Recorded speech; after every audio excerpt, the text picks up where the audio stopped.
મોરબી તાલુકાના જેતપર ગામે કોઈ પણ રાજકીય પાર્ટીને આંદોલનમાં જોડાવું નહીં તેમ કહીને માત્ર ખેડૂતોએ જ આજથી અમરનાથ ઉપવાસ આંદોલનનો ભાગ 2 શરૂ કર્યો છે, જેમાં જેતપર ગામના ખેડૂતો સહિત આજુબાજુના ગામના ખેડૂતો મોટી સંખ્યામાં ઉપસ્થિત રહ્યા હતા.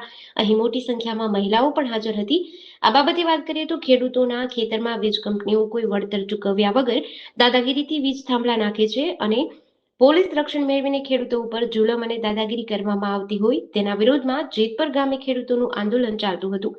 એમાં રાજકીય પાર્ટીઓ સામેલ થવાથી મુસાતુસીના કારણે આંદોલન ચીલો ચાતરી ગયું હતું, જેથી ખેડૂતોમાં ભારે રોષ જોવા મળી રહ્યો છે. બીજા દિવસે અમરનાથ ઉપવાસ આંદોલનની જાહેરાત કરીને કોઈ રાજકીય પાર્ટીએ આંદોલનમાં જોડાવું નહીં તેમ જણાવીને આંદોલનનો બીજો ભાગ શરૂ કર્યો છે. પહેલા તમામ ખેડૂતો અને મહિલાઓ ગામના રામજી મંદિરે પહોંચ્યા, ભગવાન શ્રી રામના દર્શન કરી આંદોલનની શરૂઆત કરી. જે અંગે યોજાયેલા કાર્યક્રમ સભામાં સાધુ સંતોએ દીપ પ્રાગટ્ય કરી ઉપવાસ આંદોલનનો મંચ ખુલ્લો મૂક્યો છે. સાધુ સંતોએ આ આંદોલન સફળ થાય એવા આશીર્વાદ આપ્યા છે. નિલેશભાઈ એરવાડિયા, રાકેશભાઈ ઉર્ફે કારાભાઈ અમૃતિયા સહિત મોટી સંખ્યામાં ખેડૂતો જોડાયા છે. જ્યારે જે ખેડૂતો ઉપવાસ આંદોલનમાં જોડાય તેઓ પોતાના નામ ઉપવાસની છાવણીમાં લખાવે તેવું જાહેર કર્યું હતું. આ ખેડૂતોનું સ્વયંભૂ આંદોલન શરૂ થયું હોય અને ખેડૂતોને લાભ મળે તે માટે આંદોલન શરૂ થયું હોય.